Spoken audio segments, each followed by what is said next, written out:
I noticed him first because he didn't belong to the rhythm of the street.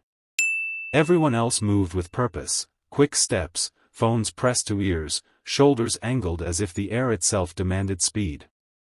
He stood still near the bus stop, hands folded loosely, eyes calm, as though he were listening to something only he could hear. I was having one of those days when my thoughts felt louder than the city, worries about money, guilt about promises I hadn't kept, and a dull ache of loneliness I pretended not to feel. I kept my head down and walked past him, determined not to add another strange detail to an already heavy day. "Excuse me," he said gently, not loud enough to startle, but enough to stop me. His voice had a warmth that felt oddly familiar. "You look like someone who hasn't slept well." I stiffened. It was a common enough observation, but something in the way he said it felt personal. "I'm fine," I replied, too quickly. He smiled, not offended, just understanding. "Of course you are. Most of us say that even when we're not." I should have walked away. Instead, I found myself standing there, my bag slipping slightly from my shoulder. He took a small step back, giving me space, as if he sensed my hesitation. There was kindness in that small gesture, and it disarmed me. "The bus is late," he added, glancing at the empty road. "It gives people time to think. Sometimes too much time." I laughed softly despite myself. "You could say that." We stood in silence for a moment. The city noise filled the gap, but it felt less intrusive now. I was aware of him beside me, not as a threat, not even as a curiosity, but as a calm presence. Then he said something that made my breath catch. "You're worried about your mother," he said. "You feel guilty because you haven't called her in days, and you keep telling yourself you'll do it tonight." I stared at him. "What did you say?" He turned to face me, his expression serious but kind. "I'm sorry. That was too direct." My heart pounded. "How do you know that?" He didn't answer right away. Instead, he looked down the street again, as if hoping the bus might arrive and save us both from the conversation. "People think knowing someone's thoughts is about power," he said quietly. "It's not. It's about listening. Really listening." "That's not listening," I snapped. "That's impossible." He met my eyes. There was no mockery there, no thrill of having unsettled me. Only concern. "You're right.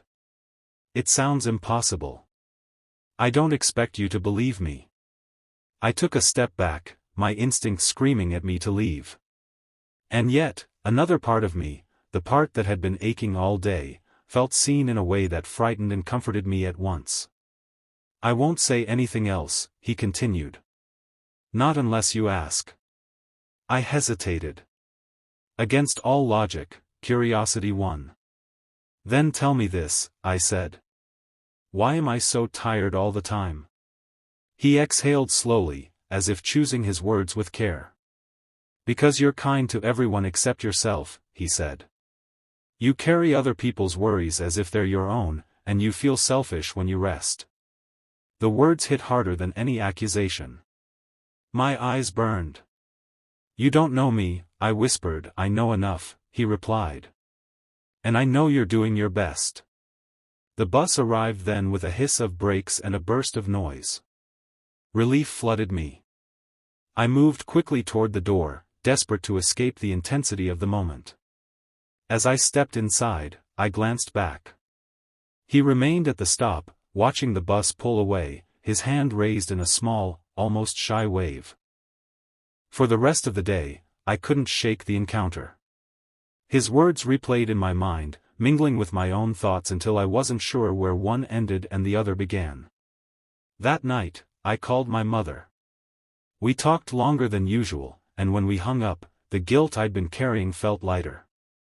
I told myself it was a coincidence when I saw him again 2 days later, this time outside the grocery store. He was helping an elderly woman load her bags into a taxi, smiling and nodding as she thanked him repeatedly. When he noticed me, he didn't approach. He simply gave that same small wave and turned away. Over the next few weeks, he appeared like that, never intrusive, always kind. Once, he held the door open for a man juggling a crying baby and a phone. Another time, I saw him kneel to speak to a child who had dropped her ice cream, his face serious as if acknowledging a great loss.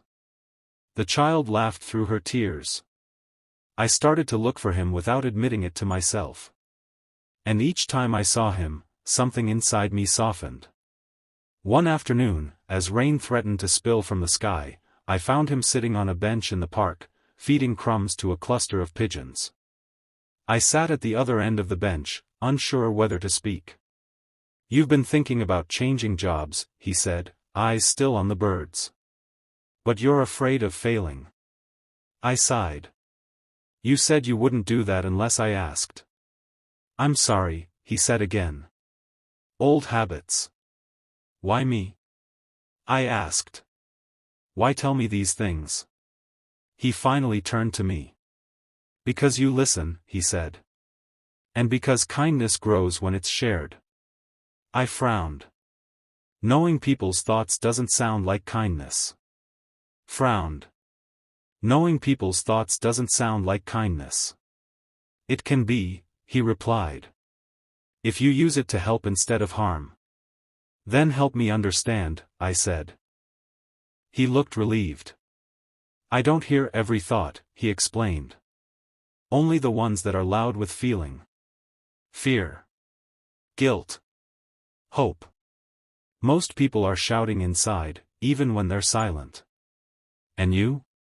I asked. "What are you shouting?"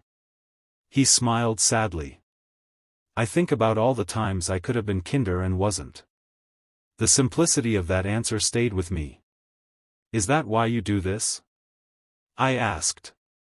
"Why you help strangers?" "Yes," he said. "And because no one should feel alone with their thoughts." As the rain began to fall, light and steady, we sat together, saying nothing. For once, my mind was quiet. I began to notice changes in myself after that. I smiled more at strangers. I listened, really listened, when people spoke, not just waiting for my turn to reply. When I caught myself being harsh in my thoughts, I softened them, remembering his words. I didn't see him for a while, and I realized how much I'd come to rely on his presence. When weeks passed without a glimpse of him, I worried.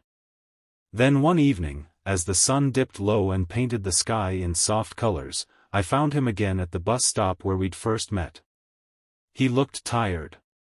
"You're leaving," I said, the certainty rising in me without knowing why. He nodded.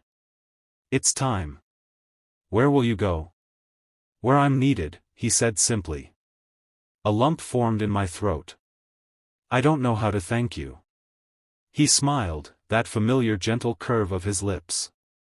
"You already have." The bus arrived. He stepped on, then paused and turned back to me. "Be kind to yourself," he said. "That's the hardest kindness of all." As the bus pulled away, I felt a pang of loss, but also something else. Strength. The city seemed the same, loud and hurried, but I moved through it differently now, aware of the quiet power of small, kind acts. Sometimes, when I'm lost in thought, I imagine him somewhere out there, listening to the unspoken worries of another stranger.